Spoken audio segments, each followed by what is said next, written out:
You already know this is about to be stupid. How about the range? I'm feeling strange. I might be crazy. None of your face me. I took a sip, I'm not acting my age. I took a trip, now they got me on stage. How about the range? How about the range? Whoa, this a new range, new page. Got me in a new country, new stage. I ain't signed no deal, I'm too paid. I do not have chill, I'm too crazy. I do not take L's, I'm too Brady. I might be frosted, I'm not flaky. Don't know what it cost me, it's all gravy. Turn on that faucet and just pay me. Whoa, we gon' get it, bring it back. Maybe Donald is a Mac. Couple bottles, empty glass. New machine, I'm sending facts. Bump the headline, check the facts.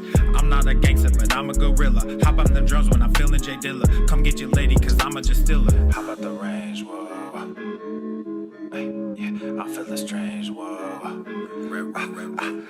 How about the range? I'm feeling strange. I might be crazy. None of your face me. I took a sip, I'm not acting my age. I took a trip, now they got me on stage. How about the range? How about the range? Whoa, there's no comparison. Black in America, a little too arrogant. I just embarrass y'all niggas irrelevant. I shouldn't mention it, that's royal etiquette. Out of my element, way too intelligent. Grab you a therapist, send him my sentiments. Neck full of sediments, caught me a Tesla and skirt through the valley. Dropped an investment in Silicon Valley. All of this cake, but I'm missing the patty. Might mess around and just move to Miami. Drums are so loud that they break in the chassis. King of the grass like a Lionel Messi. I am not crass, but my mental is messy. Mud in my glass while my pencil is sketching. All these rappers, but no one impressed me. Most of them act as I labels as testing. How about the range? Whoa. Hey, yeah, I'm feeling strange. Whoa. How about the range? I'm feeling strange. I might be crazy. None of your face me. I took a sip, I'm not acting my age. I took a trip, now they got me on stage. How about the range? How about the range? Whoa. How about the range? I'm feeling strange. I might be crazy. None of your face me. How about the range? Whoa. Yeah, I'm feeling strange. Whoa.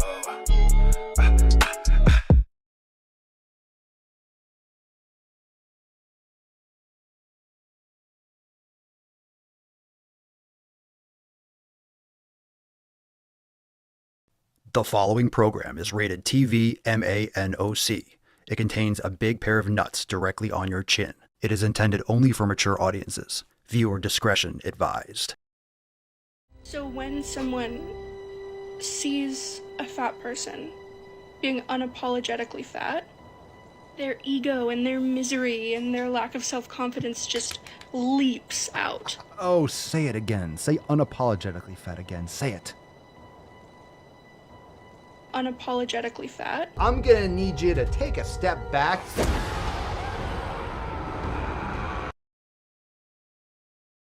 Obesity is epidemic in the United States and a major cause of death.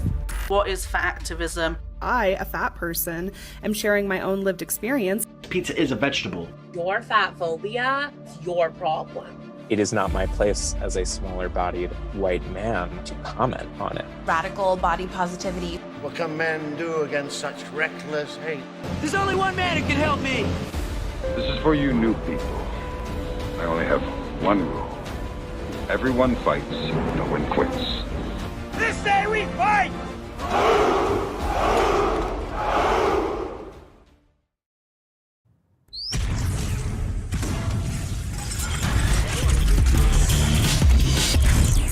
Ethel Norman. The sun is shining, the birds are chirping, the bacon is sizzling. Welcome to the Daily Swole.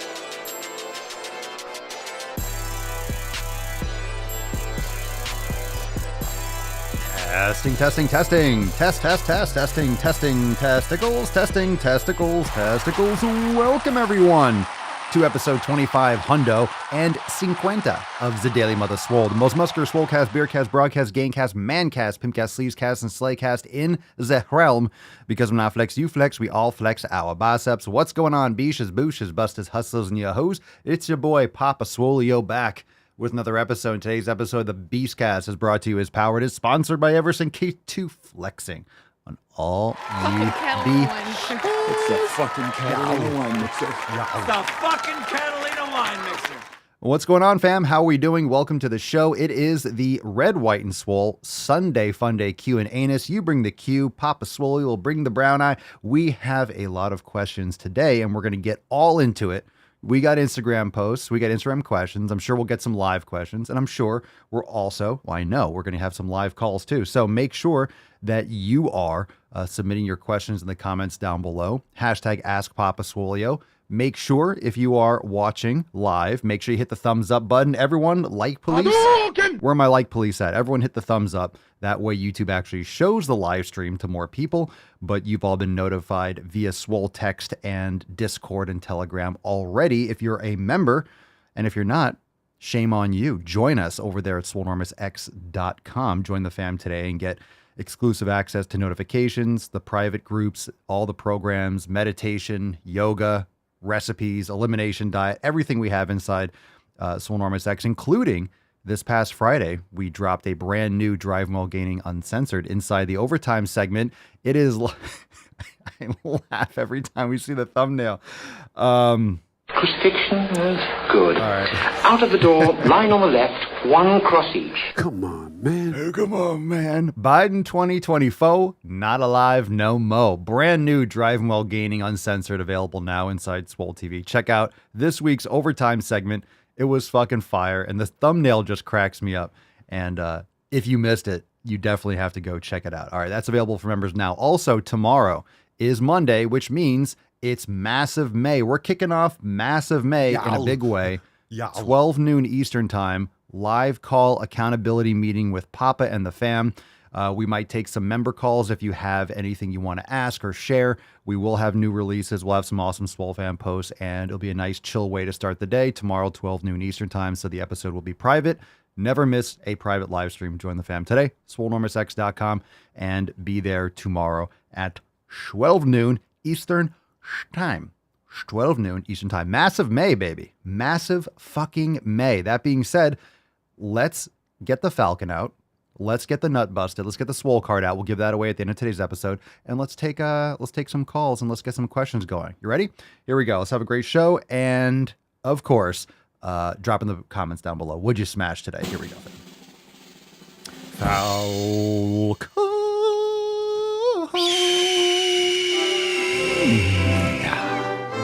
Put some respect on it. Yes, bitches.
All right, you know the deal. Hashtag Massive May for a chance to win today's Swole car. We'll give that away at the end of today's episode.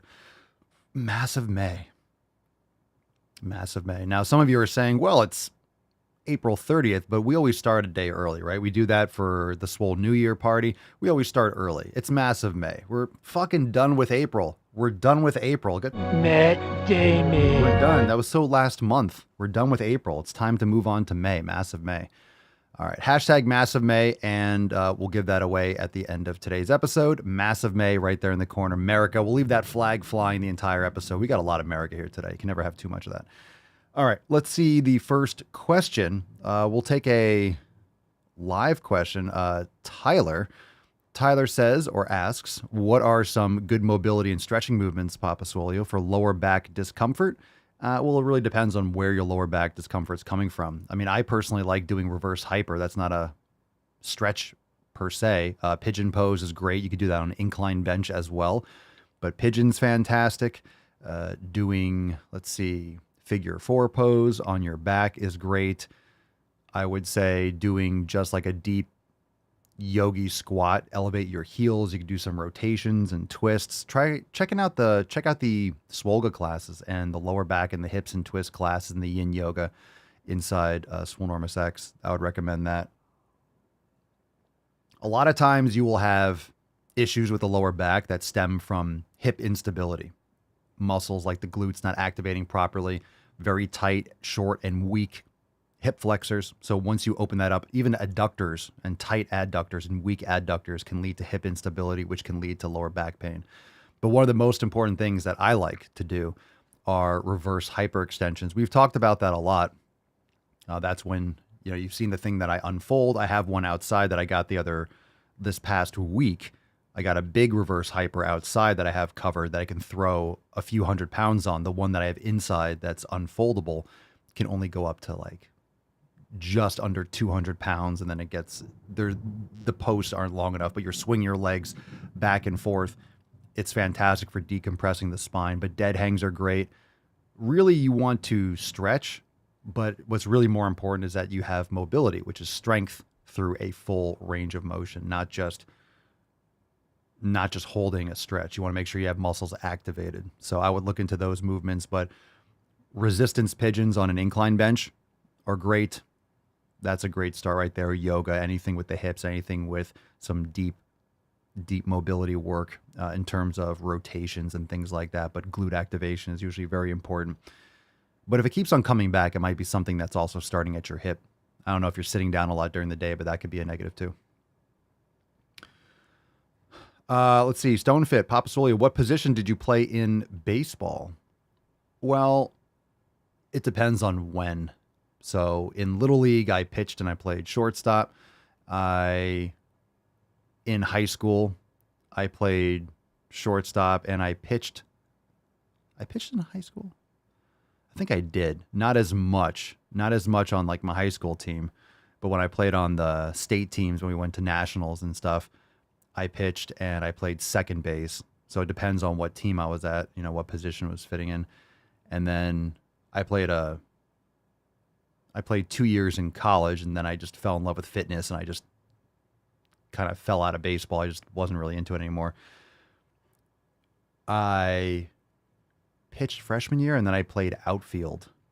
That was a tough transition, going from infield my whole life to outfield. It was right field because I had a good arm, but yeah, it was tough. It was tough after all that time in the infield to go to outfield, and especially when you get at that level. So when you're in high school or you're in Little League, outfield, when you're in Little League, outfield is boring because most kids don't hit it out there, depending on, obviously it depends on if you're playing a good team or not, but it's a little bit more usually when you're younger, or like T-ball. If you go in the outfield, you're like, yeah, you're not good. They put you in the outfield. So usually that's the case when you're very young because kids don't hit it as far. So going from middle infield, shortstop, I played third base too. So going from infield to outfield in college and right field too. So most hitters are right-handed. And when you're in college, you go from high school to college is a big jump. Even the school, it was D3. But all of a sudden you have guys that are juicing and people aren't paying attention because it's D3. And I don't know, you're still using metal bats, which I think is insane in college. Obviously it's cheaper, but it's insane to use metal bats in college. Because even in D3, there were some kids that were just fucking monsters. And all of a sudden you go from infield and right field, the ball slices like crazy. If you ever played golf or something like that, you hit it, the ball slices. So you're getting some fucking crazy spin in right field. And most plays in the outfield, you're never throwing to first base. You hit it to the outfield, the person's going to be on first base. So if you're in right field, it's because you have an arm, because a lot of plays are throwing to second and third base, and that's the furthest distance, right field to third base. Yeah, the slices, it was ridiculous, and I didn't enjoy it. I did not enjoy it. I just wasn't. I didn't have the instinct for it, especially after my entire life playing infield. We'll move on to the next question, but good one, Stone. A little memory lane there. Yeah, but I did pitch. I did pitch when we won the Nationals. We won the national tournament in Oklahoma when I was 13 for AAU. That was badass. We were like 30-0 that whole summer. We went 11-0 in the tournament. I pitched the semifinal game or the quarterfinal. I came in long relief in like the first inning, the pitcher lasted one third or 2/3 of the first inning. And I came in and I didn't throw hard, but I had awesome control. I would hit spots like crazy. So I was a lot of like ground ball and pop up type pitcher. When I was younger, it was strikeouts, but then of course I didn't have like a super strong arm. I threw low 80s, but it was nothing. I also never did training to throw harder. I never did proper strength training. We didn't really do the same type of stuff that kids would do now. And yeah, so it was good. It was good. I'm very grateful that I got into baseball, that my dad and stuff got me into baseball and not football. I played soccer, I played basketball, but baseball was, my sport that I played in primarily. It's a good sport. It's individual. It's also team-based. It's strategy. But at the same time, there's no impact. Like, you can have collisions and stuff and you get scraped up, but it's so much better for kids to play something like that. I would say soccer, even basketball, but just football is just, I would never have a child play football with that kind of impact. Just not safe. Chris. Ooh, it's raining. Hopefully we keep power and stuff. There were some tornadoes down here recently or yesterday. Chris, what yoga course would you recommend for someone like me? Obese and broken, but working on it. What do you mean yoga course? You mean a class? So you're a member, right? So go into and start with the starter yoga classes or yin yoga. Those are great ones to start. Level 1, it really depends on what your strengths are.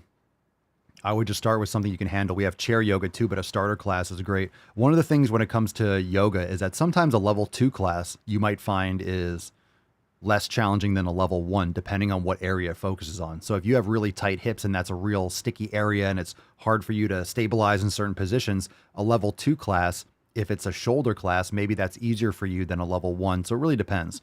Yes, the pace is faster for a level 2 or a level 3 class. But at the same time, certain areas of the body, if it's a specific class targeting one area, it's not always, sometimes there's a fine line between level 1 and level 2. So you have to find a class that works well for you, that really hits a spot, and then practice it. A big misconception is that you need to do a different yoga class every day if you're a part of Swole Enormous X. Like, you don't have to. We have like I think we have like 300 yoga classes. It's close to, or it's past, it's around 300. With Swolga, plus a Swollen 7 mobility and things like that.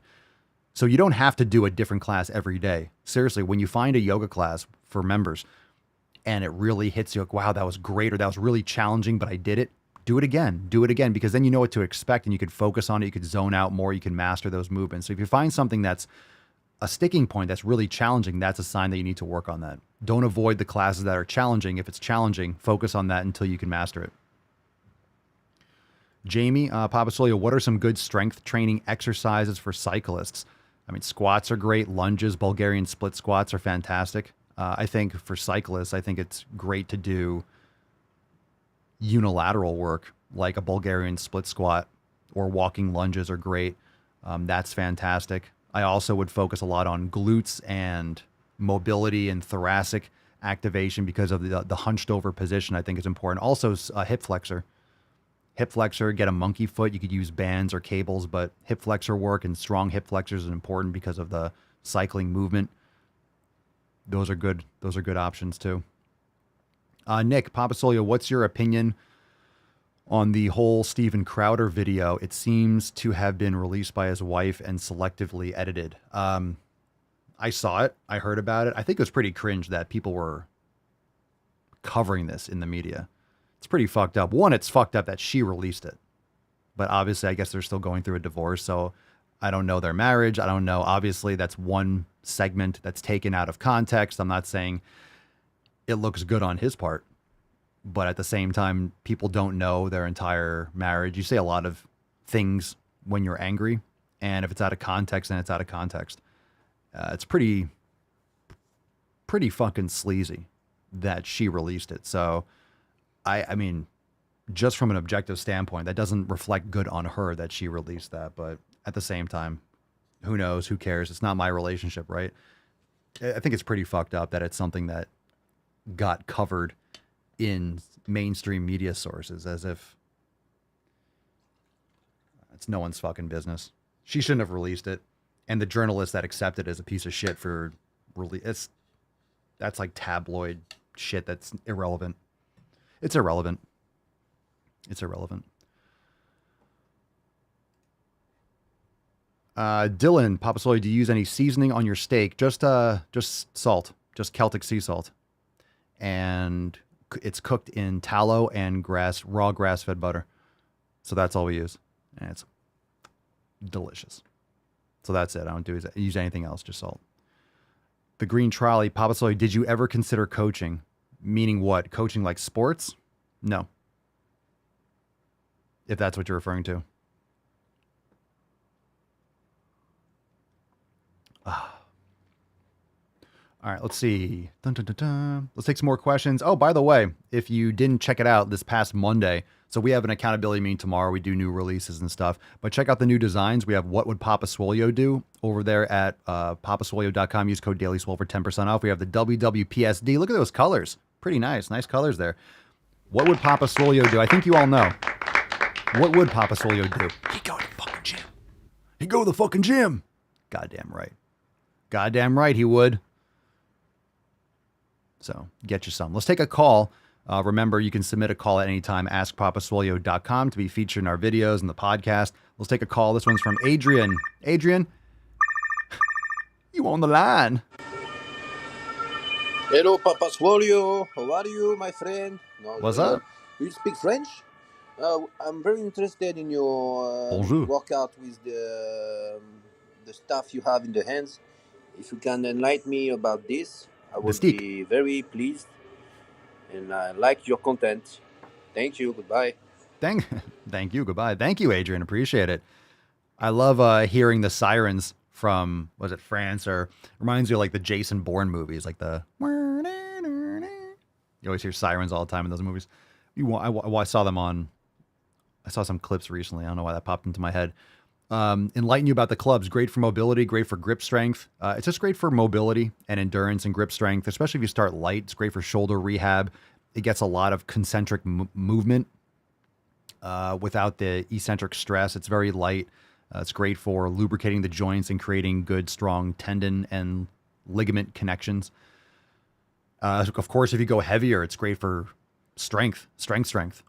And you know, I will also say it's one of those things that the clubs, there's clubs and maces. If you have low ceilings, some people can't use maces. And if you are in an apartment, yeah, you can go outside and go swing a mace, but clubs are great because you don't need a lot of space. So if you don't have a lot of space in your home gym, these don't take up a lot of space. You could hang them on the wall or lean it up against the wall, just like kettlebells. I mean, talk about having a great home gym. Get some bands, a couple kettlebells, and a couple maces and clubs. You don't need a lot of space. You could do everything with just that. And the kettlebells can line up against the wall. You can get shelves for them, or the maces can lean. You can do so much stuff with just those things and build a lot of muscle and a lot of joint integrity and stuff.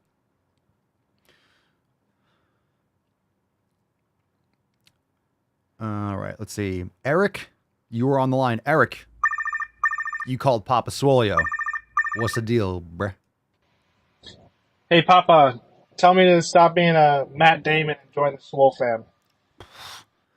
Yeah, dude, it is my absolute fucking pleasure. Hey, Eric, don't be a... Matt Damon. And join the fucking Swole fam, swolenormousx.com. Eric, can everyone in the comments just say like, yeah, Eric? Everyone troll Eric. Call him names. Try to make him cry in the comments and tell him, just bully him to join the Swole fam. And I'll read those comments shortly. So yes, Eric, absolutely. I can tell you to join the Swole fam. It's my pleasure to call you a Matt Damon.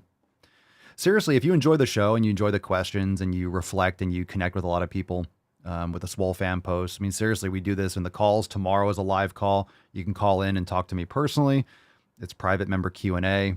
We have a roundtable coming up this week, and overtime every single week on Friday. So we have a lot of stuff going on that's not publicly on the podcasts. TCAP says, one of us. Yeah, just troll him. Insult him in the comments. I want to read some of these things.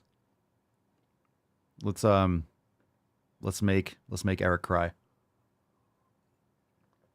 It's going to get to the point where he's like, I don't want to join anymore. You guys are mean. Yeah. Good. Don't join the Swole fam. I'm going to start doing videos. 5 reasons to not join the Swole fam. You want to stay tiny. You love body fat. You can't get enough of it. You like eating garbage. You like surrounding yourself with people that suck. You never go to the gym. Those are reasons. All right, these are good. Okay, Mika, join the fam, dumbass. Preach. Cerny, Eric, what the hell are you waiting for? Are you retarded? I think everybody knows you never go full retard. Yeah, Loretta says you know you want it. Do it already. TCAP, I learned a lot here. Eric just joined. Trust me, homie. Well, that was nice. That was nice, TCAP. That wasn't insulting, but TCAP's all love lately. Part 2 of my book series. That's right. My first book is on intermittent fasting. It's just going to be just that emoji, zipper mouth, just every page blank. Okay, let's do a call. Let's do another one. If you got live questions, hashtag Ask Papa Swolio. Let's take one from Keith. Keith Fox, you're on the line. Hey, Papa Swolio, got a question for you. Look, I had an accident back in 2019 that's caused a basic reconstruction of my left arm from my elbow all the way up to my wrist. I'm fused in my wrist, and I can't bend my wrist as much, but I still like to figure out how I can get strength back in my upper body, even though I'm limited on how I can work out. Just wanted to get your input on that and see if you had any ideas. But I've had a lot of setbacks, but now I'm on the mend, and now I'm ready to start getting myself back in shape. Love to hear from you. Thanks. Dude, Keith, thanks for calling in. Sorry to hear about your setbacks, but it's great that you're in the mindset of wanting to do better. So let's make sure that you're strengthening everything from your hands all the way up to your shoulders.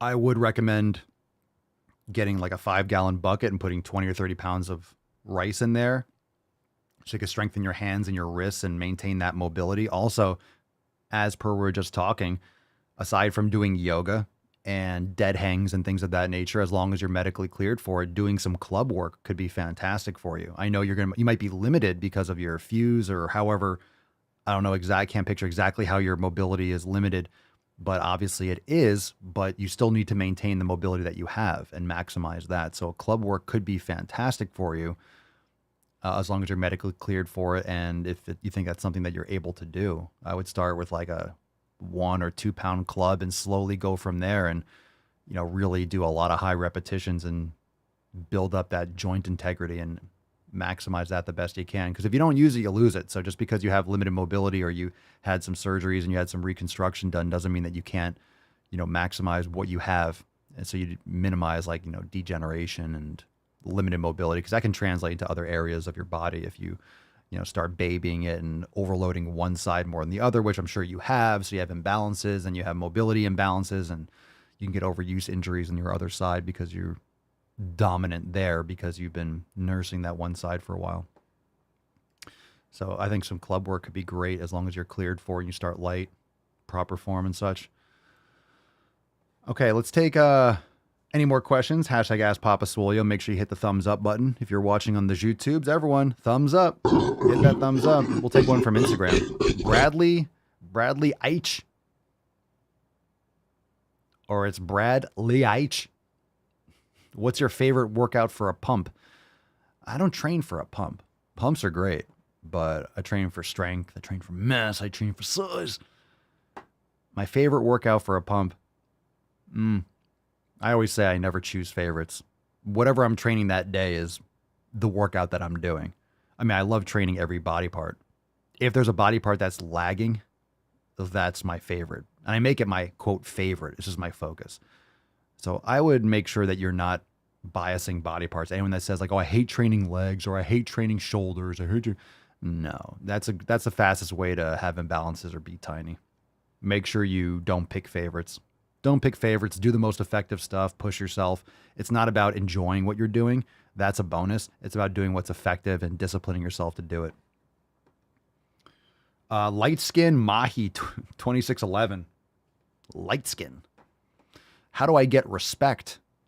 Well, you earn respect, but first you have to earn it from yourself. So if you don't love yourself and care for yourself and challenge yourself and overcome difficult things, how are you going to respect yourself? So it starts with you. No one needs to respect you. That's a bonus, but you earn that by being a good person, but also addressing your own shortcomings and improving yourself as an individual. So first, respect yourself, because if you don't respect yourself, don't expect anyone else to. Earn that shit. P. Paula V. Papa Swolio, where'd you learn Spanish so good? Ah, well, thank you. I have taken Spanish throughout school, and then I moved to Florida and lived in Miami and was around a lot of Spanish. So I practiced for a while. I got really good. I got pretty fluent for a little bit, and then I kind of pulled back on it. So I'm not fluent like I used to be. I just don't care to practice like that anymore. It takes a lot of, you have to really submerge yourself in it, but I can converse and get around and communicate just fine, good and well enough. So school and then my environment. So South Florida is South America, essentially. If you've never been down to South Florida, it's South America. Maya Kenny. Papa Swolio, have you ever tracked your food for calories and macros? What's your opinion on doing S? On doing this? Maybe that was a typo. I have tracked. I don't think it's the primary thing that people should be caring about when they're not eating the right foods. I think a lot of people are obsessed with tracking calories and macros, which is kind of silly in my opinion, especially from the start. It's silly in the sense that people are focusing on micromanaging these macros when they're eating tons of inflammatory additives that might not have caloric value, but artificial sweeteners and low quality foods. So focus on getting the most quality foods, do an elimination diet, really get to know your body and how food impacts you, focus on your sleep and all these other habits. And then if you do want to gain, you're building, or you want to lose overall, yeah, objectively, you should have a caloric deficit, eat enough protein, lifting weights and things like that. But I'm really tired of people counting macros and calories with shit quality food.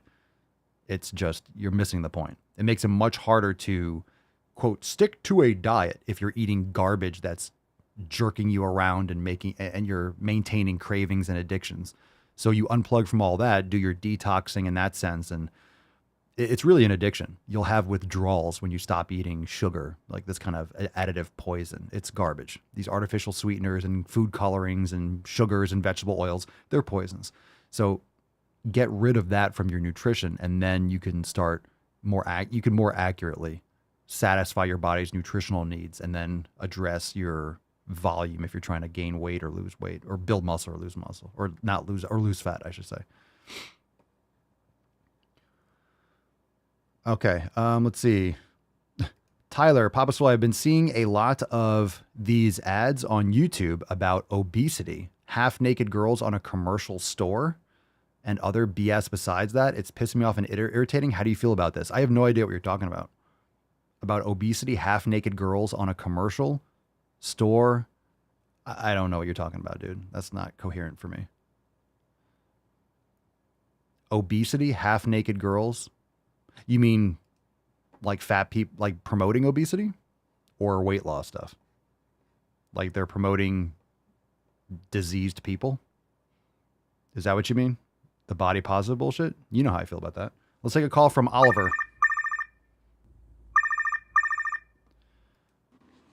Hey, Papa Swolio. Hi. It's a bit difficult. I'm coming from a really, really, really difficult situation right now. A lot of depression. Worse problem than that, but I will prefer not to talk about it. And a lot of people always advise me to start to go to the fucking gym to feel better. Problem is, I never had the motivation for it. I finally do. But after 15, almost 20 years, I don't know where to start from. Any advice? All right, Oliver, you're going through some shit. So first, I would recommend, getting that framework started. So over on SoulEnormousX.com, if you download the 7 pillars, they'll kind of give you a framework that's more than just going to the gym. It's the importance of addressing these different areas of your life. So that's very important. Getting sunlight, getting exercise, going for walks, meditating, very important. Your nutrition is directly related to your mental health. So making sure that you're eating quality foods. It's not just going to the gym. You want to fuel your body properly. And I'm not talking about calorie counting or macros. Make sure you're eating nutrient dense food and getting rid of inflammation. Chronic inflammation is going to fuck up your brain. Also, like I said, meditation, yoga is fantastic. Regular meditation, setting good habits. Every time you create a good habit or you do something, you're putting like a little marble in a jar for the person that you want to become. And it's very important to fortify those habits and be consistent every day. So the motivation, yeah, you said now you have the motivation. Again, I know you didn't have the motivation for years. Now you do. Motivation's bullshit. You need to do it. So it's discipline. That means doing it whether you feel like it or not. And motivation is just feeling like doing something. So the discipline is important. It's essential. You have to do it regardless of feeling like it. And this is why people have a structured program, or they have something that they know this is what they're doing. That way they don't have to think about it. You don't know where to start. I get it. You could just do a yoga class. You could just go and do general strength training, rather than just be like, hey, go do bench press and go do some squats. You know, we have programs inside Swolenormous X. If you're interested in surrounding yourself with people that are going to help you and be there for you and help propel you forward and get through this difficult time, the Swole fam's here for you. And we have those programs that will give you those things that you need to do every day. That way you don't have to worry about thinking it or scouring the internet or cross-checking or wondering if it's going to be good for you or safe or programmed appropriately. I mean, any entry-level strength training program is great, but the benefits of Swolenormous X is that we have it's integrated with mobility and yoga. So all our programs and everything that we do is all 7 pillars integrated. It's not just the training. It's not just the nutrition. It's all of the 7 pillars. So I would start with anything that's consistent, but at the same time, rather than, I don't like promoting random stuff like, hey, anything that's consistent, where do you start? You could start just by going to the gym and walking on the treadmill for 15 minutes and just get the habit of going. So rather than just telling you some generic, like, hey, just go into the front door and just start doing something, I would just recommend joining us and doing the 90-day dash program, starting with yoga, do the elimination diet, really clean house. So that's my recommendation. That's why, rather than just try to verbally just tell you some generic workout, this is why we created Swolenormous X. So we can have all the tools in one spot. That way you don't have to question or guess or, put in thousands of hours studying this stuff and piecing things together from around the internet. And you don't know where you're getting stuff from, too. You could start any random program. You don't know really whether it's good or not unless it is integrating all these different aspects. And so often you'll get a program or you'll start a program and it doesn't address nutrition and it doesn't address mindfulness or mobility or community. There's a lot of other aspects to life that's important. So yes, going to the gym, or if that's something that you're not interested in, then just go and start with Google a strength training program and start with that. I don't like to say it, but that's an option too. But it sounds like if you're dealing with chronic depression and you're pulling through some tough times, you need to surround yourself with great people. So you're welcome to plug into the podcast, call back in, join the fam, swolenormousx.com, and check out our programs and things like that. Just set those good habits. Execute. It's about execution, not feeling like it. So disconnect from that idea of motivation. It's just going to bring you down. All right, let's take was that Oliver? That was Oliver. Space Shuttle Door Gunner. Nice. Nice beard. My wife finally agrees with getting rid of processed foods. She's cut out the box meals, but is still buying bread, pasta, etc. because she says it's expensive and time-consuming to cook healthy. Very common. It's just not true. It's not true. It's less expensive long-term because you're not getting hooked on pharmaceutical drugs. You're not dealing with preventable disease like diabetes and a massive decreased risk of all-cause mortality. So you're improving the quality years of your life and the healthy years, not just the length. Time-consuming. Look, anyone that cooks and eats animal-based will tell you that time is not a factor. I mean, cooking a steak or some ground beef is the easiest, quickest thing you could possibly fucking do. especially if you're not adding all these other sides and you're not doing a 5-course fucking meal. Most of this stuff is a waste of space and stomach space. If you're eating the foods that you need to eat, period, end of story, it's very, very simple. It's fulfilling, it's satisfying, and I mean, think about what junk food is. You know, bread, you're spending $2, $3, $4, $5 or $6, whatever the bread is, but you're not getting value from it. So you're just spending money on something that's filling your stomach, but not giving you bioavailable nutrients.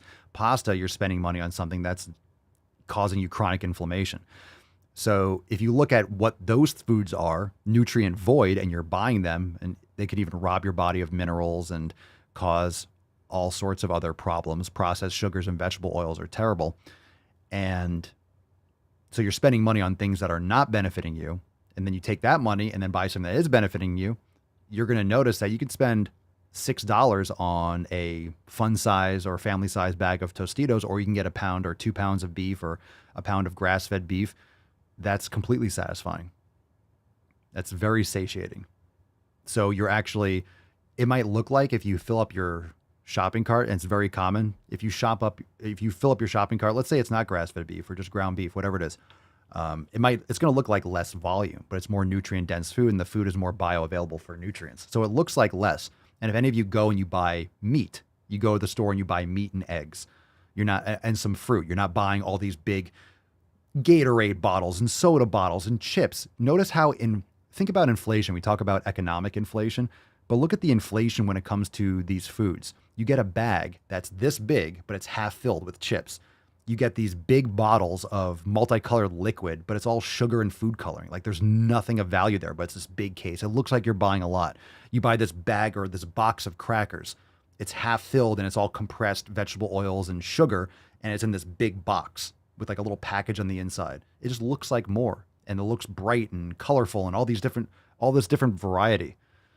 You know, if the chips and the cookies look like they were on the inside, it'd all be brown. And it's not more expensive.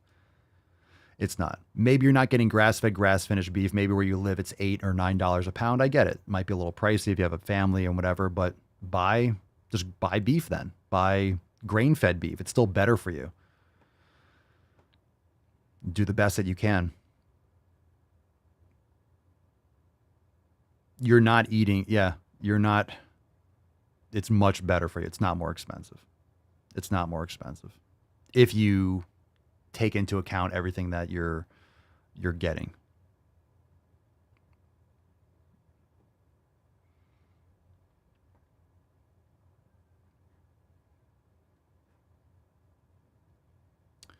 Let's see. Michelle, $7 for a box of Wheaties, ... TCAP grains taste like ass.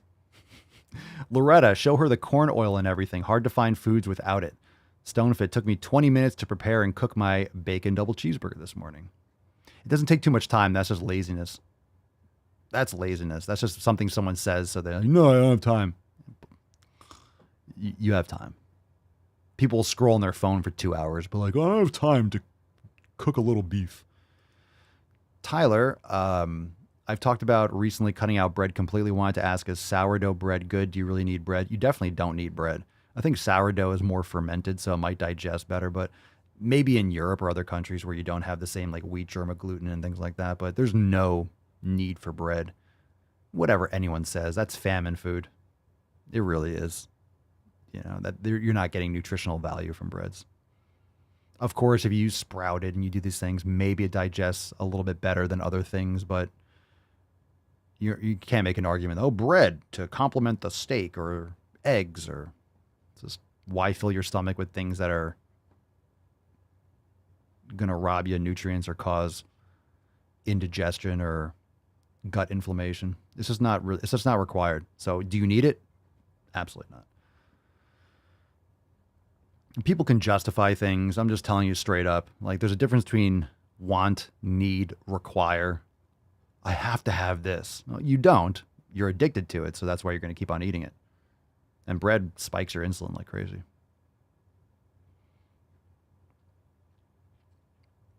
Stonefit Oreos are like $6. A liter of soda is like $4 now. Really? I never look at the prices, but that's fucked up. TCAP, I made excuses because deep down I knew I was addicted to sugar. Facts. Michelle, I make meals for myself and different meals for my husband. We all have 24 hours in a day. Yeah, and that can be humbling too when you realize how much some people seem to do. And you're like thinking, shit, it's the same fucking 24 hours. But yeah, if you're efficient and you don't stop every 2 seconds to scroll on your phone or you boom, boom, boom, you can get a lot of stuff done. And understand that when you have a new flow, if you're going to a different section of the supermarket, if you are creating a new habit, okay, now I'm going to cook, let's say for 3 days. Okay, so I'm going to do that on Monday. You have to figure out your schedule. You might try doing it on a Monday morning. It might have been hectic. Okay, that's not a good idea. Let me see if I could do it after work on Mondays. You have to figure out the flow. So it's like, we always talk about this example. It's like driving to a new place. It seems like it takes a while because every street sign and building and turn is new and you're hyper aware because you don't know where you're going. But if you drive that same distance every day, it becomes second nature. You almost zone out half the time and whoa, shit, we're here already. So once you have that flow, you're like jumping in the shower. You can put in a bunch of burgers or patties or meatballs or chicken bread, whatever you're doing. You throw in the oven, boop, boop, boop, boop, boop, sweet potatoes, whatever you're doing, boop, and then go take a shower, boom, and then beep, and then you come out and you have all your trays and you boom, boom, boom, fill up your dishes. You just create that flow. At first, you don't have that kind of system. You don't have the systems in place. You don't have the time management. And it takes a lot of brain space when you're setting these new habits. But then after you do it, it's second nature. Seriously, you can cook a lot of food very efficiently, or you'll take out a pan, put some tallow or whatever, slap the grass-fed beef, just the whole patty right there, turn on medium, go and take a shower. By the time you come out, it's kind of sizzling. You break it up, you flip it over. You don't have to micromanage everything once you kind of figure out the flow. All right. Geez, StoneFed, I never buy soda or Oreos, but I got curious yesterday and decided to check it out. Doritos was $7. $7. So you're spending $7 for literally killing your body. $7, zero nutritional value, zero. Not to mention the chronic inflammation and other problems. So it's wasted money. So you're buying Doritos. Oh, I don't want to buy this healthy food, Doritos. It's a waste of money. You just throw it down the toilet. Throw it in the trash. You may as well are you going to take $7 and just, oh, well, here's money and just rip it up and throw it out? Of course not. Even if it's $1, you're not going to throw it out. But that's what you're doing when you're buying this stuff. When you're buying Doritos, it's the same as ripping up the $7, throwing it in the trash, and then going to your, and then asking a friend of yours to punch you in the stomach 3 times. Like, hey, I'm going to buy some Doritos. Rip, rip, rip. Okay, boom. And then they just punch you in the stomach. Thanks, that was great. That's the equivalent. Holy shit, Michelle, 12 packs of Mountain Dew are $14. And my husband goes through 3 packs a week. My grass-fed beef. Oh my God, your husband drinks Mountain Dew? Wasn't that like proven to like destroy sperm counts? Like the yellow 5, that stuff is chemical poison. Oh, that's one of the worst. Oh, God, Mountain Dew. Gross. 3 packs a week of Mountain Dew. Holy shit.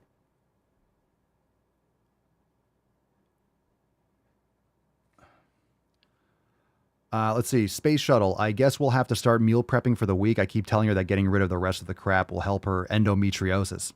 Hands down. That shit's like insulin sensitivity issues. I've also been trying to convince her that the processed food will affect our toddler's brain development to try to get her further on board. Absolutely. You need to educate her or have her listen to certain podcasts. And I mean, it's absolutely. I mean, everyone else can drop in the comments. You have kids and I mean, things like, yeah, I mean, fetal development, autism, ADD, like all these things are nature for the most part. I mean, you might be predisposed to certain things genetically, but epigenetics, like these gene sequences will fire when you're exposed to these toxins. Yeah, absolutely. You have kids? Abso-fucking-lutely. Absolutely. Robin, I used to be addicted to Mountain Dew. The withdrawals were unreal. Hashtag massive May. Glow in the dark battery acid. Yeah, facts. All right, let's take a sweet baby science. Even at my worst point, I knew Mountain Dew was bottled chemicals. Well, it's like neon yellow. It looks like what the Ninja Turtles, when they're little turtles, it looks like the toxic sludge that they were like bathed in, which is why they became mutants and they jacked. And a fucking sensei Shredder, Splinter, mutant rat. Heather, if you have a night of shit sleep, do you lower your workout standards or change anything the next day? Me personally or in general? I mean, it definitely negatively affects you in a big way. It depends. It depends. You know, I wouldn't change. The worst thing to do is if you have a crap night of sleep is to sleep in. That throws off your whole circadian rhythm. So you really want to get up at the same time. Yes, you'll be tired, but then you'll go to sleep earlier the next night and boom, you'll get back on track. It's really the timing is very important of when you set your habits, of when you get up and when you go to sleep and so forth. So if you get terrible sleep, I mean, honestly, you don't necessarily want to. I would say it depends. If I feel good, I'll train. If I feel wiped out, maybe I'll do some yoga or just some mobility. I'll still train, I'll still do stuff, but yeah, I might tone it down. If I did get shit sleep, if I feel like wiped out, I might downshift. I'm not going to force myself to do a super heavy, hardcore training session if I'm drained, whether it's sleep or whether it's recovery. And maybe I've been training really hard, because sometimes I'll go through a sequence where I'll just have beast workouts. I'll beat the shit. I'll train really hard. I'm just psychologically and physically exhausted. Strength training takes a lot. People don't, it's not just about the soreness, right? It's not just about the soreness. It's about your central nervous system. So when you're doing a lot of overload, it's very taxing on your CNS and you need recovery. So you need mental recovery, physiological recovery, not just physical recovery. Not just, hey, it's been 2 days. You know, you've been training really hard. That's why deloading weeks can be very necessary for people, because it's also a psychological central nervous system, you know, toned down. That's why mobility is important. That's why the programs inside Swole Normus X, even with the intense training, you're still doing 3, maybe 4 days a week at the most. A lot of it is yoga and active recovery, because you just can't train super hard every fucking day unless you're taking juice and all these other things that are giving you abnormal hormone balance, because everything else will tank if you are doing it naturally, because it's just not beneficial for your body. NB, you got the YouTube stream link. What do you mean I got? When I go on your channel, it doesn't come up for me. Oh, it's there. Yeah, YouTube has me shadow banned for eternity. That's common.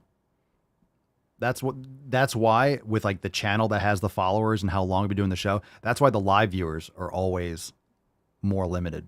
No one gets alerts because we speak facts. No one gets alerts for live streams. It's been like this for years. We just kind of go on. That's why we have a lot of replays. A lot of people watch the show replays. They'll listen. The downloads are on. So we get a lot of that after the fact, just because no one gets alerts.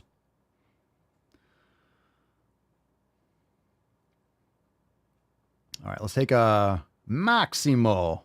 Maximo. Are you not entertained? Are you not entertained? Papa Swolio, let me ask you a question. Papa Swolio? How do you feel? How do I feel? I feel fucking great. Now go to the fucking gym, Maximo. Go to the fucking gym. Shut up, bitch!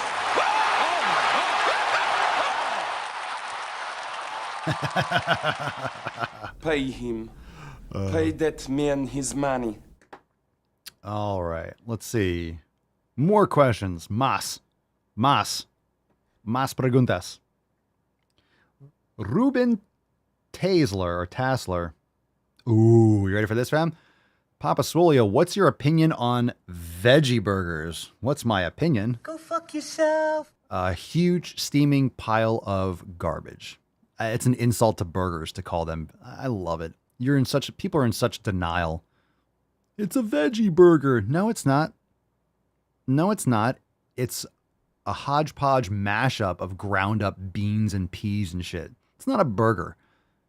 Just because you could smash into a disc doesn't make it a burger. If you do that with leather, oh, it's a leather burger. No, it's not. It's a piece of leather. You're in denial. Just eat a fucking steak. Eat a fucking burger. Make a patty, use some grass-fed beef or whatever. Make a patty and eat it. Stop trying to make replacements. Just eat the real fucking thing. That's why you want it so bad. It's vegan cheese. It's a vegan burger. It's a vegan hot dog. You're so desperate for meat. You're trying to make your vegetables look and taste like meat. Just fucking eat meat. You're poisoning yourself with glyphosate and atrazine and inflammation and all this crap. Just eat the real fucking food. You're in such denial. Such denial. Kulak. Papa Swolio, what's your favorite muscle group to train? Again, I love training all muscle groups. I don't pick favorites on purpose because that will get you down a path of biasing. I mean, anything that I'm training is my favorite. I just love training. Yeah, right. Heather, somehow these people think that eating a bunch of mashed up chemicals is healthier than eating an animal. I don't. Space Shuttle, I'll eat a turkey burger and hope to choke to death on it before I eat a vegan burger. Michelle, I watched a documentary how they make the fake meat so disgusting. They even use soy to create, quote, fake blood to make it seem more real. I thought it was beet juice, right? Isn't that gross? Like they'll add beet juice or whatever it is, or maybe so, whatever. Who knows? To make it look like blood. It's so sick. There's some vegans that like, hey, they want to eat this because they just feel better, whatever reason. Like, okay, whatever. People can do what they want, but the denial of making this look, it's fake blood. Okay, I'd rather not eat. I don't know, your science experiment. Just eat the fucking meat. Nyasha Williams, Papa Swolio, how do you know when to increase your weights when lifting? Well, if you're trying to build muscle and strength, there's different things you can do. But, once you start getting, if you're using like a general 6 to 15 repetitions, you want to increase the weight once you start getting 13, 14 reps, to failure on a set, then increase the weight. So you're kind of hitting a good range is like anywhere between like 8 to 12. I don't like saying generic things like that, but it's really about how close you're getting to failure. And most people don't know how to train to failure. They don't train hard enough.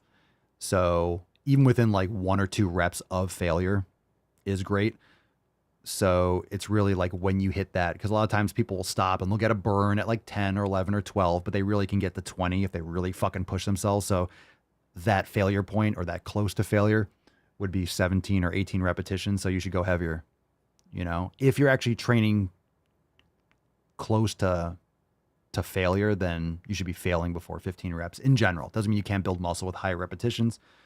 So it's more about the failure and the progressive overload. So if you're doing 30 reps to failure, you're just not going to create the adaptation of larger muscle size. So if you want to increase strength and muscle size aren't always, linear.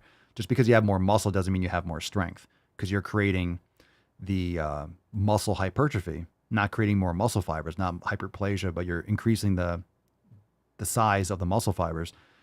Strength is components of, it's like neuromuscular coordination, is motor unit recruitment, motor unit synchronization. So you can build strength without building muscle mass. So it depends on what your goal is. And strength training usually is lower repetitions, like 3 to 5, depending. But you will build muscle. If you build muscle, you'll build strength too. Just depends on what your goal is. It's heme from soy. It's actually red. Yeah, whatever.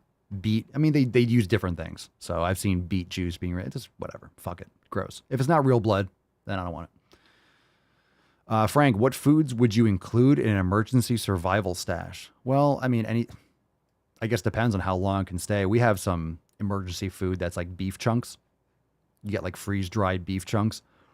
So I want to eat as close to the same way as possible if there's an emergency. So if there's power and nothing and everything goes and all the meat gets eaten and we grill it and we can't maintain, we have no power, then we'll have, I think things like having whey protein and things like that. Like, I think that's a great thing to store is protein, protein powder, because protein is the most important thing. Protein powder. You can get freeze-dried diced beef and things like that. So we have some tubs of that. You can get powdered eggs and stuff like that. It's all the gross stuff. Sardines. Yeah, but sardines, they don't keep as long as sometimes, the longer storage, because you could have the cans can degrade and rust and things like that. So it depends. Desiccated liver, you can have pills and things like that, but I think it depends on how long you're talking. You could have jerky and stuff like that and freeze dry it. You can like seal, vacuum pack things, but it depends on how long that would last. You can have beef jerky, but even if you buy packaged beef jerky, and there's a limit to how long, I forget. I mean, it depends on the packaging. But as long as you're eating your stash. So if you have sardines, you don't want to leave them in there for like 10 years. The cans are going to get fucking gnarly. I've done that before and it didn't work out. So I'm just saying, but if you eat it and replenish it, hey, if you're eating sardines anyway, yeah, I mean, that's great. Canned foods, BPA-free lining, ideally. Tyler, what's the heaviest club you've swung? The heaviest one that I have is 63 pounds. So that's the heaviest I've taken the club. The mace, and that's the heaviest I've swung a mace. I've done the club, I think it's 62. What is that in terms of kilograms? Was that 28? Is that 28? It's not 30. Something like that. So I've swung that for a mace. I haven't gone, I have a mace. There's only one mace that I haven't swung that I have. Because some of the heavier maces, it's like this one company didn't have it in stock. So the 70-pound mace that I have, the handle's light and it's really weighted at the end. So the torque is unbelievable. So the 62-pound mace, this company that I ordered stuff from in the past, they changed their manufacturing and I hate it. The clubs, the maces, the handles are so heavy. It's just the weight distribution's not good. I'm not a fan of their reformulated, and the knurling is brutal on the hands. It's just it's not a quality swing in my opinion. Maces should be weighted more towards the end, not a heavy handle.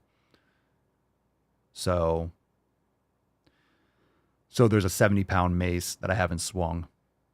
I haven't really tried to get to that point with mace. I really, after I started swinging really heavy, but I did hurt my elbow. This is like 2 years ago. So now what I really just do is a ton of reps. So I really like doing higher repetitions. So I do a lot of reps with like the 15 and 20-pound club, one arm regularly. I'll do some mace now and again, but I don't really go super heavy. It's like lifting. It's like doing a 1-rep max. You're going super heavy. I don't go super heavy all the time, but once you build that base of doing a lot of repetitions, so I do swings pretty much every day with a 15-pound club or a 20-pound mace. I'll do a lot of swings. So you build that ligament and tendon and grip strength, and you build that base. So as you build that base for higher reps and you go heavier and heavier, building that consistent base, you can go heavier and handle it. So I'm just bringing up that floor. But that's the heaviest I've swung. So I think it was like, 62, whatever the kilogram is. I don't think it's 26. Let me see. I forget what I think it's 28. Let's see. 28 times 2.2. Yeah, it's 28 kilograms. That's 61.6 pounds. That's what it was. That was 60.6, 61.6. So 62 is the heaviest club and mace I've swung. I could go heavier with the club. I just don't have a heavier club, and I'm like, I don't feel like buying a heavier club because I don't swing it that often anyway. But it's always nice to have something. It's like, hey, here's the heavy one. So you have like a range. If I'm inspired, you have something to work up towards. Anytime I got a club or a mace that was heavy, I needed to have the next one. So I needed to have something to aim for. Like, hey, I'm working my way up to that. So I'll get one that's too heavy. I'm like, okay, now I got to get the ones in between. So I always like having that psychological challenge or seeing that. I'm like, okay, I'm working up to that. I always like having it available so I can jump up to it. Dry canning eggs. Interesting. Well, you can ferment and store a lot of shit if you ferment it and seal it properly. All right, let's do, maybe we'll do one or two more questions. Frank, vacuum seal only lasts 1 to 2 years. What about white rice? I mean, you could store it. I just don't think it's valuable for consumption. Like it'll fill your stomach up. I just don't, I mean, in survival, you want to eat what you can eat. I mean, it's fine to have white rice, but you can't live off that. You can't survive long off white rice.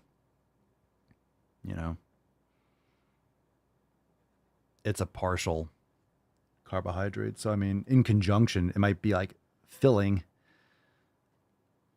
but I would focus more on, if you're storing stuff, I would focus more on stuff that's protein. And then you can always have things like white rice. I mean,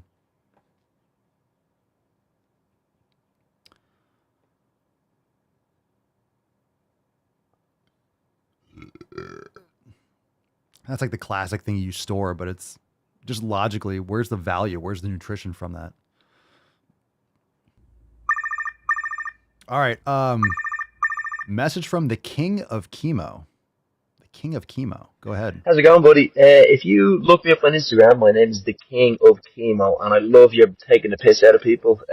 Get to the fucking gym attitude. Taking the piss. I'm cycling across the United States of America at the moment to try to raise money for charity. Because I got brain cancer and I want to manipulate the shit out of that and get people to donate, because I'm a selfish cunt and I want to see it as health insurance, of course. But I think it'd be really fucking funny, because that's one of my things that I always say myself. I have cancer, not excuses. Always going to the gym, always working out and all that sort of thing, even though the chemotherapy has depleting returns. But fuck that.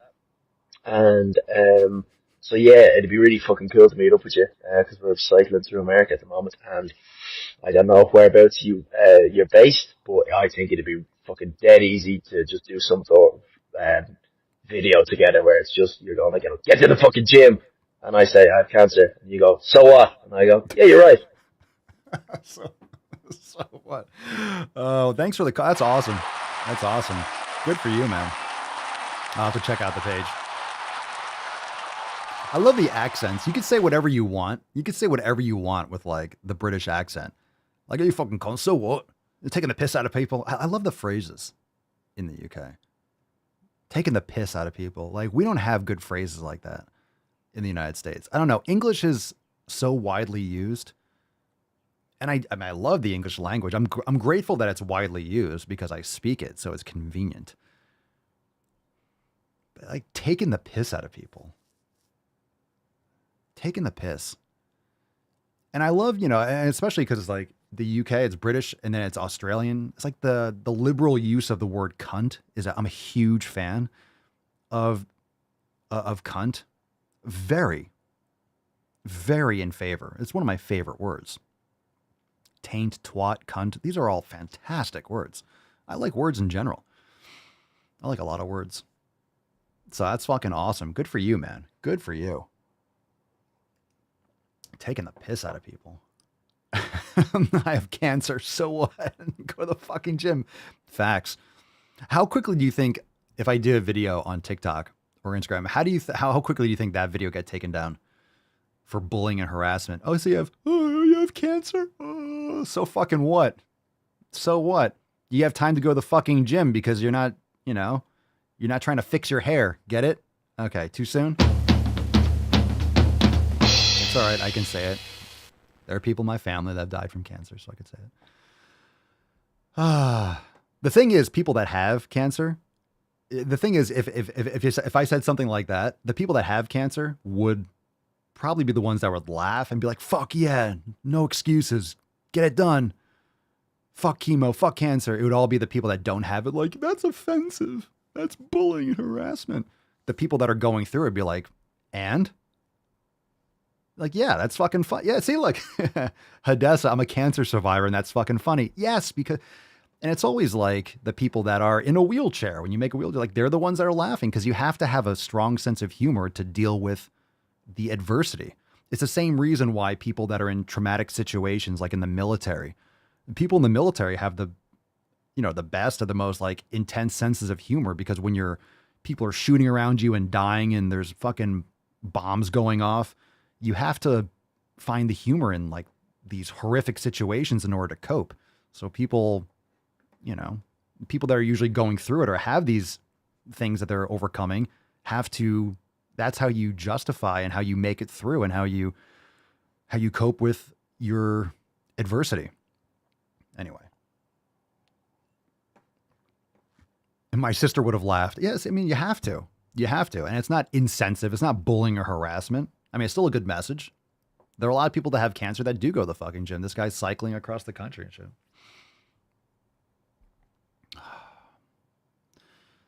So, Yeah, fuck cancer. Again, eat healthy foods, take care of yourself, and, some people are more genetically predisposed to things like cancer.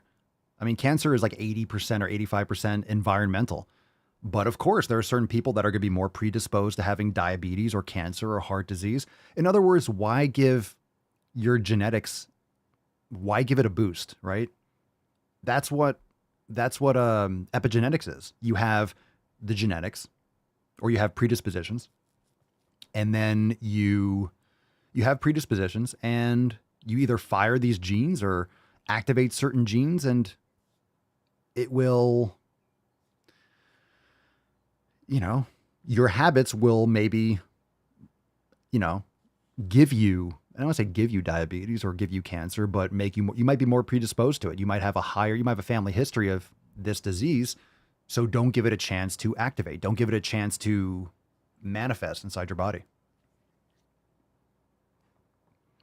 Vicky, I know a bodybuilder that had cancer, won the battle, and went back to bodybuilding, got in better shape, and won a lot of first places. Woo!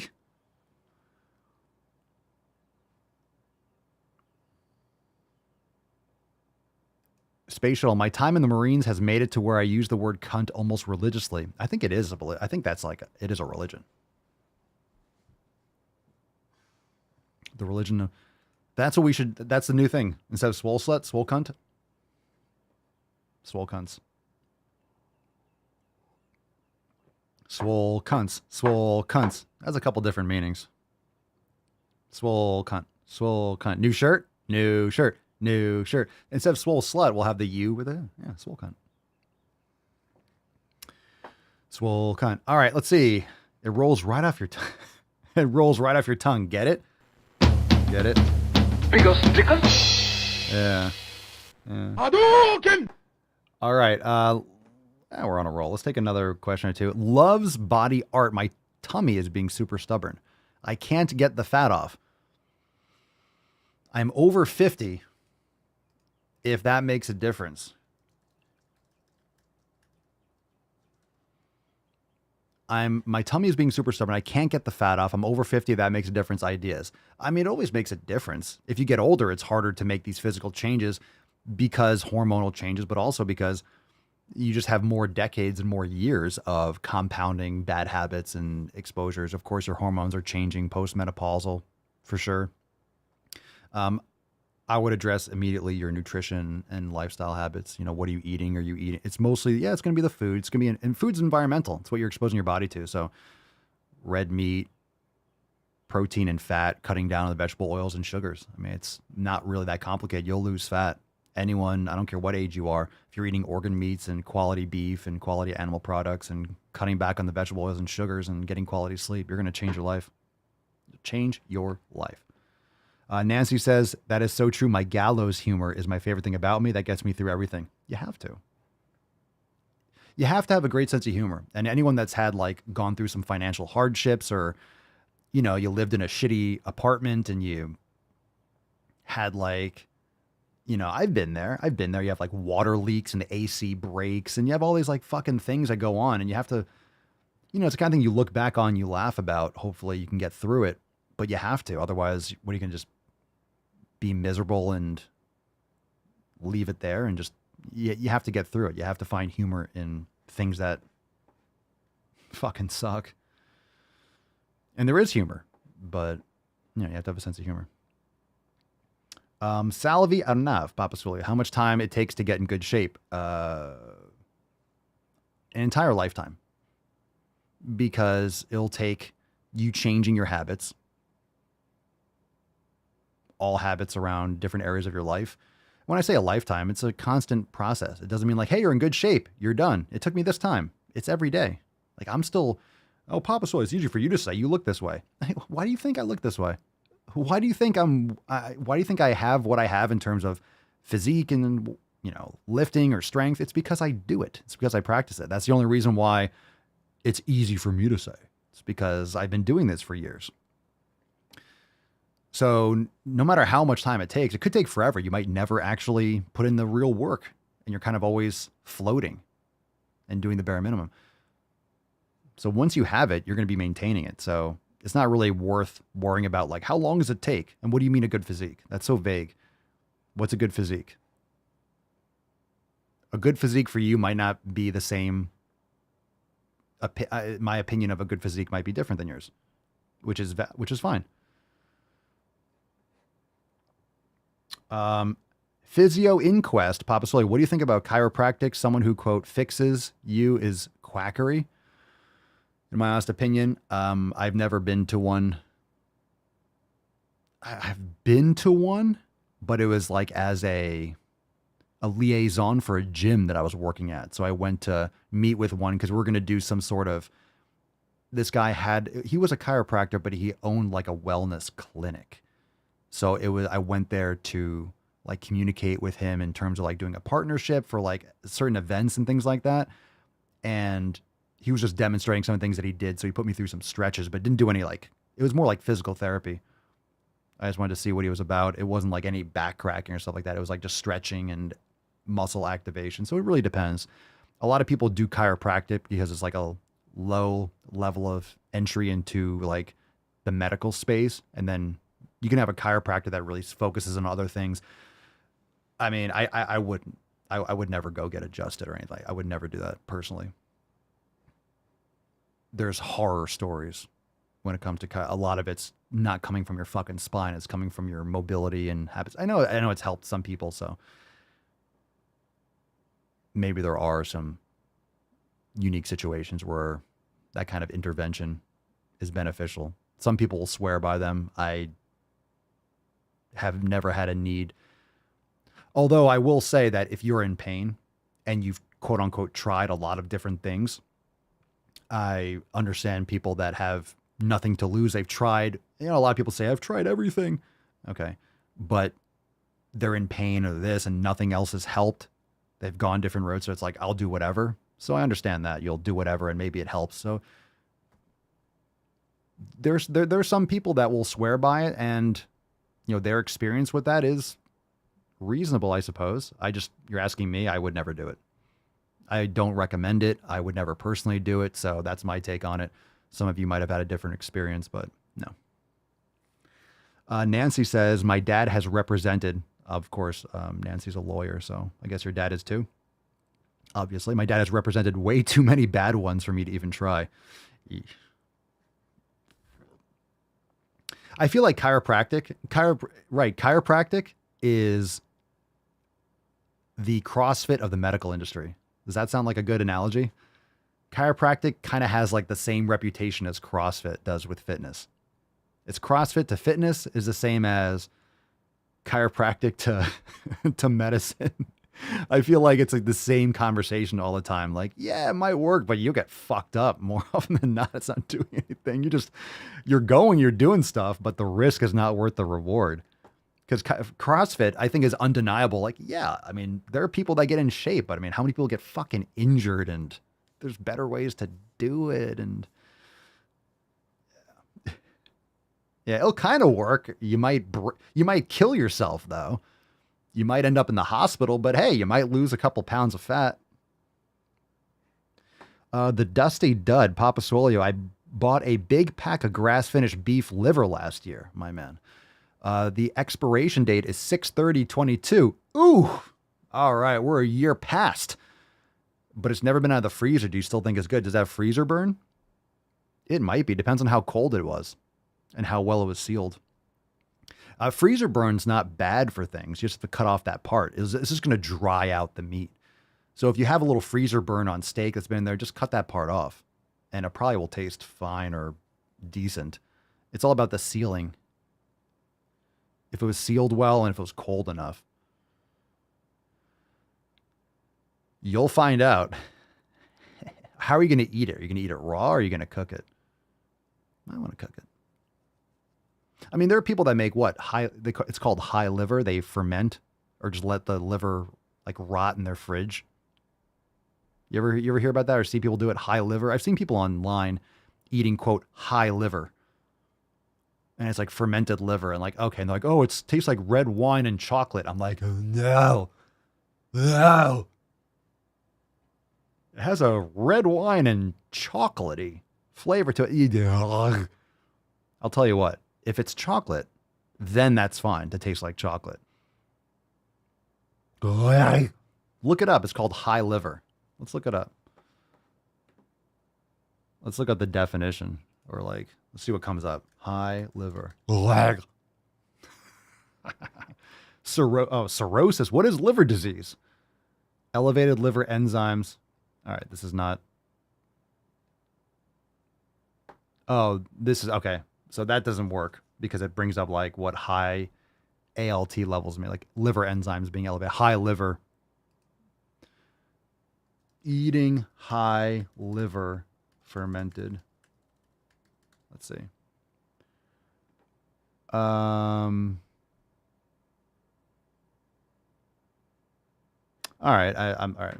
I thought something was for good reason. Probably nothing pops up right away for good reason. Most people are like, what the fuck what?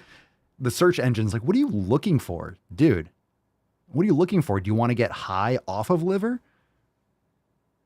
Are you high and you want to eat liver and you're just kind of like, it's a weird craving? Are you in the mountains? Are you at altitude?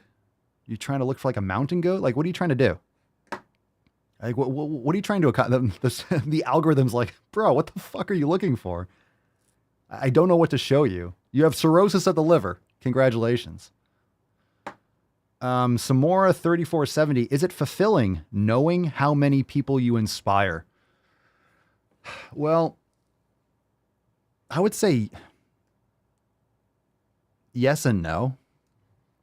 And the reason why I'd say that is because I don't really focus on that. I can't. I'm not sitting here like sniffing my own farts. So every once in a while I'll look at like the Instagram stories and I see like what we're sharing and stuff. And I love seeing people wear the merch and getting to the gym. So I know objectively it's inspiring people, which is awesome. But so, I mean, yes, it is. And at the same time, it's like another day. I can't focus on that. I can't focus on the excessive positive or the negative. So I kind of block all of it out for the most part. But objectively, I know it's happening, which is great. So yeah, it's very satisfying. But I also don't focus on it. I don't sit there and just look at everyone that's responding to it because it's a lot. It's a lot. So I have to sit there and think and like, yes, but I also have to shut that off so I can keep on doing what I'm doing, if that makes sense. So yes, and I appreciate it. I appreciate it. This is why when people call in, I'm like, oh, I really do appreciate it. I do. I do. So when I say no, it's not that it's actually like, no, I don't like it. Fuck fulfilling people. No, it's definitely great. It's just when the platforms have gotten so large and it's the number doesn't make sense. Really. And it's hard to quantify that. And it's hard to think about that. It's just very easy to, I think it's from the very start, I didn't over obsess and over focus on those things because it can slow you down or distract you. You don't want to over focus on the positive or the negative. So it's always kind of been a little bit more separated from the execution. So you can't really let too much of that come in or not, but yeah, I'm really grateful. So yes, but also I have to like compartmentalize it and you can't let it get to your head and you can't let it become something that slows you down in that sense. So yeah.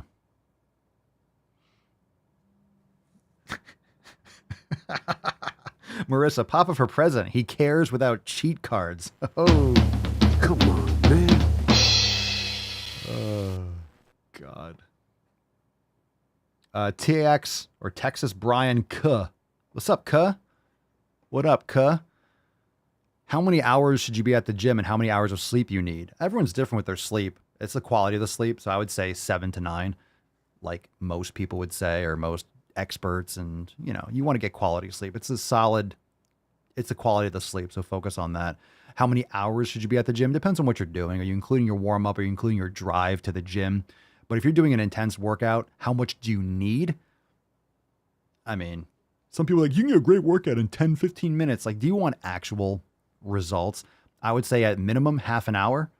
And like, should you be in the gym? Depends on what you're doing. If you're a beginner, you don't need as much volume. You don't need as much volume per body part. So I would say 30 minutes to 2 hours. And that might be for someone who's doing more strength. I mean, I'm talking about more advanced. That might be someone who's, and not just that, because sometimes an hour, you might have a longer workout if you're a beginner because you're doing longer rest periods. So you're not like, you're doing a set and like, you're resting a few minutes between, which is fine. So you're not like, boom, boom, boom, boom, boom, boom. You're not really, overdoing it. So, and some people might be longer, but if you're doing powerlifting or heavy, you're doing 5 minutes, 10 minutes rest between sets. So it's going to be a longer workout session. Certain workouts might take longer because you're doing more volume. So it really depends. But I'd say minimum 30 minutes, 45 minutes, depending on what you're doing, to like 2 hours or so. Depends on what you're including. There's such a range. It's kind of like do what you need to do to get it done. But in terms of like intense training, it doesn't need to be that long. Andrew Create, Papa Swolio, I'm mentally weak. So weak. How can I become mentally stronger? By doing hard things and overcoming hard things. And when you challenge yourself and overcome hard things, you get more confidence. You get more confidence for accomplishing those hard things, which is what makes you stronger mentally. So put yourself through difficult situations. Go for a long walk. That's why cold plunging is really popular. And that's why I love it too. It feels great and it wakes you up, but it's also something that's uncomfortable that your body, every time you do it, even when it's really cold, the first instinct is to get the fuck out. It's like, no, this is too cold. So overcoming that and taking a cold shower and doing something that you don't want to do. It's discipline. Do something that you don't want to do. And do it over and over again. And start there. Get up early. It's hard to do it. Okay. Well, if it's hard for you to do that, then that's what you need to do. Wake up first thing and jump in the cold shower. Get an ice bath or, cold shower is fine. Wake up and immediately exercise and do something challenging.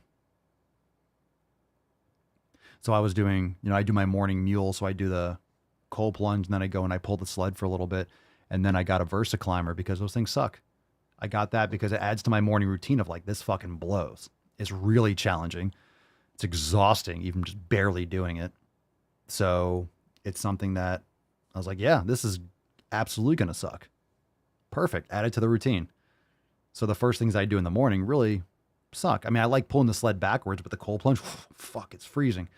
And then I go and I warm up and I pull the sled, do some reverse sled pulls, and I do like 10 minutes on the Versa climber. It's like, that's challenging.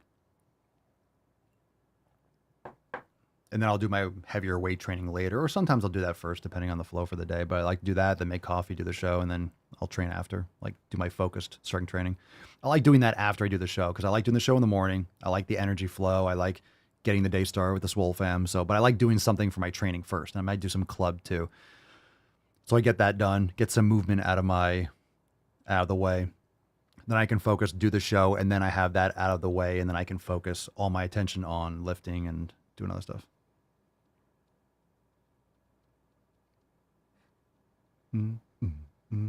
Ooh. Prithvi or something. My mom wants me to focus on studies, but I want a gym. Emotional, damn it! Is this a list of things I did to your mom last night? I'll tell you what. Get a new mom. I got your back. Get a new mom. It came out of the wrong vagina. You know what I'm saying? All right. A lot of you are like, yeah, no kidding. Me too. Everyone's like, me too, me too. My mom wanted me, okay, so why can't you do both? It's not one or the other. You could gym. Go to the gym and study. Tell your mom that it helps you study, it helps you focus. It does help you. It's better for your health. Do both. Come on, do both. You can study at the gym. Yeah, Matt said study at the gym. Go to the gym. You're studying. I'm studying on my gains. Fuck studying. Go to the fucking gym. Go to the fucking gym. Go to the fucking gym. Go to the fucking gym. Go to the fucking gym. The more you hate me, the more you will learn. All right, let's get with the Swole card. We have Massive May. For the Swole card, we have the Tainty Man. Look at the paw on the wall. Oh, Tainty Man. Oh, Tainty boy, Daddy loves you, Tainty Man. I love you. No? Oh, we have the church. Oh, she's so cute. Want to show everyone your belly? Show everyone your belly. Show them your belly. No? No? Okie dokie. All right. Well, she's out.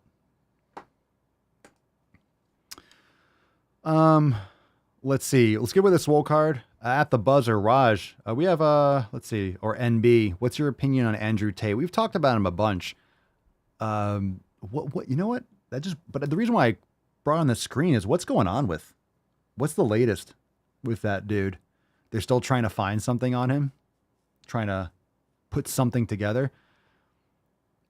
He was way too over target, so they had to try to silence him. That was pretty much bullshit as far as anyone's concerned. But what are they doing? They're under house arrest or something still? I just realized when I saw the name and the question that, yeah, so what's my opinion? I guess we'll find out, you know? I mean, opinion will obviously change if it's actually legitimately proven that he did all these things, but it doesn't take that long to prove that you're doing sex trafficking and stuff like you can tell they don't have anything. Like what do they have? It doesn't take this long. So anyway, my opinion is he's filling a need. He was filling a need. He spoke a lot of truth. He did so bombastically. He does a lot of the same things or the same manner. A lot of it might be shooting an overkill and being exaggeration and sarcastic, but you know, sometimes you say things for videos and things like that make it a little over like a parody and people get really offended. Good. Let people get offended. I like him more than I dislike him. I don't dislike him. I have nothing to dislike. I like someone that speaks their opinions. And I think a lot of what he says needs to be said. And some people that want to toe the line will be like, well, I don't agree with everything that he says. He says some things about it. Oh, come on.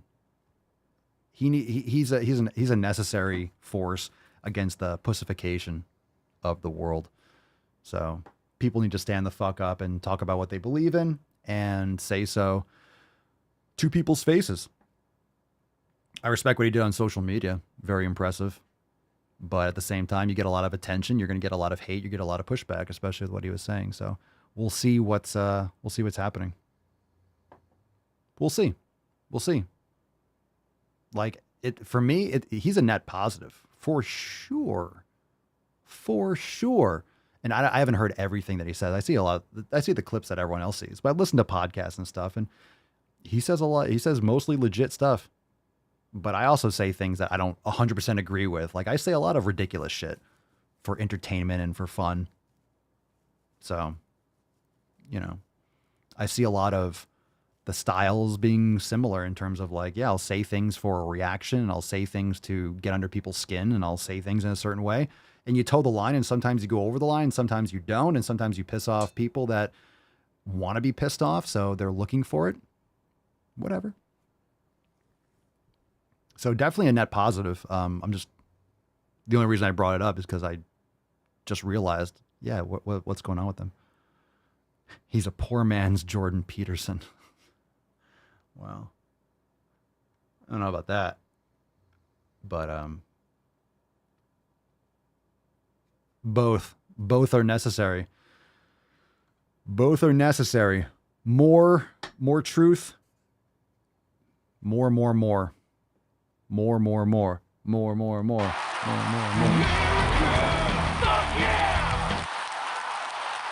All right. Let's give away the Swole card. Massive May Beaches. Reminder that tomorrow, you want to submit a question, do so. AskPapaSwolio.com. Submit a question anytime. And of course, we got the new merch. What would Papa Swolio do?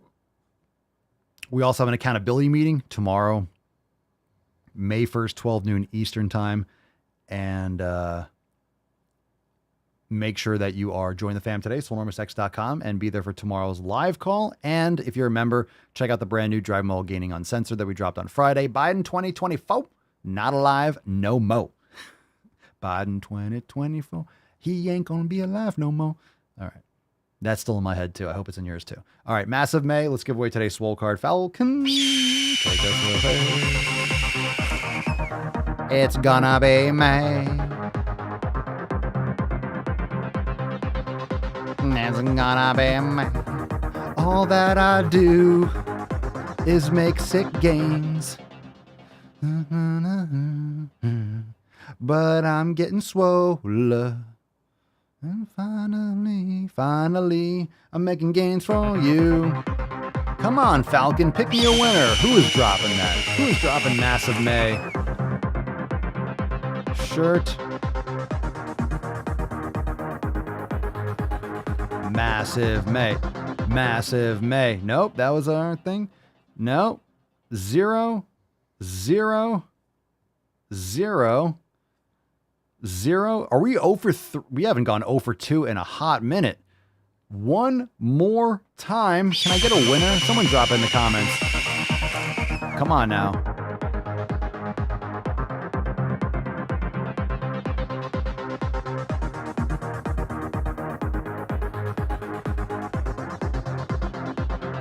All right, we got a winner. Michelle Dawson, congratulations. And not a bad comment. Listen to lectures while you work out. Straight fucking facts. Michelle, send us an email to support@swolenormous.com. Swole card 2550. 2550. We're halfway to the next account. God damn it. The next signature series. Congratulations. Send us an email. Support@swolenormous.com. Swole card 2550 in the subject. Your mailing address in the body of the email. Oh, first Swole card. Very nice. Congratulations. I hope for more first Swole cards. I love it when it lands on someone that is popping their Swole card cherry. Congratulations, Michelle. Michelle, if you have a soundboard, you can request it.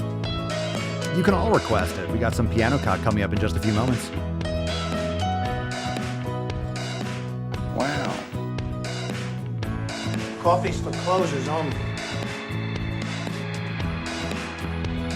Guys, never mind. That's bullshit, Matt.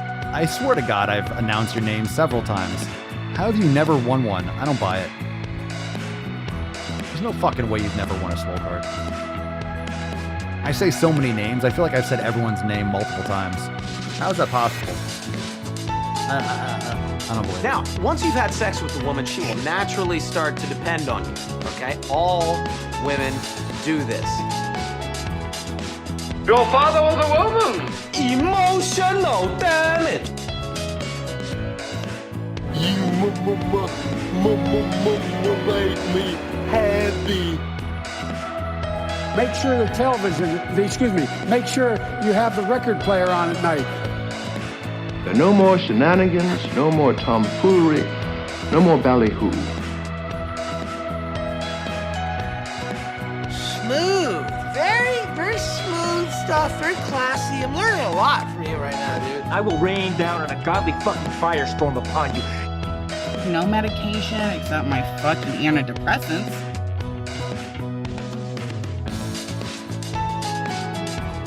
Great Scott! I have nipples, Greg. Could you milk me? Hadouken!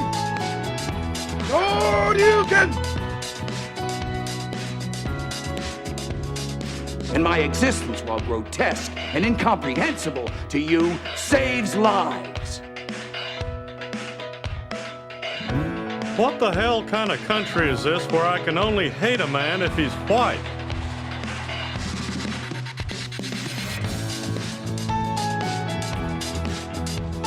And by the way, I sit on the stand and it get hot. I got hairy legs that turn blonde in the sun. And the kid used to come up and reach in the pool and rub my leg down so it was straight, and then watch the hair come back up again. Jesus Christ. I can't listen to that soundboard without cringing, and I can't believe that was actually said out loud to people. Like, it was sent into a microphone. Well, I could be wrong, but I believe diversity is an old wooden ship that was used during the Civil War era. All right, we fucking nailed it. Excellent. You switch the samples. Yeah, Robin, how does that one keep getting long? It gets longer every time we play it. Every time I play it, I'm like, oh my God, it keeps on going? How did that actually get... how does that not get talked about and played over and over? I guess I play it all the time, but some people voted for that guy. Some people voted for the guy that talked about his hairy legs and how kids rubbed him in a pool. Like people did that. Maybe some of you, but live and learn. But you got more questions, but I tell you, if you have a problem figuring out whether you're for me or Trump, then you ain't black. So much compassion, so much acceptance. You're not black. What a fucking creep. All right, fam. Thanks for being here. I felt that draft. I was like, oh yeah, I didn't crank up the hog yet. That's why. A little breezy. Fam, we'll see you tomorrow at the accountability meeting, 12 noon Eastern time. Remember, when you join, make sure you log into your account, and right there on your homepage, you'll see all the details. You'll see the button to join the live call. Make sure you have the app downloaded and all that stuff. But all that information's in your Get Started series and on your homepage, swolenormousx.com. And we'll be back here tomorrow for 2552 publicly. Tomorrow's live stream is private. It's the call, but then we'll also have a little bit of a Swolosophy on the audio cast, so you can still bang your ear holes a little bit. So share the stream with your friends. Hit the thumbs up on your way out. And thanks for being here. Peace, McGee's, Deuce, Magoose, your boy Papa Swolio. Out.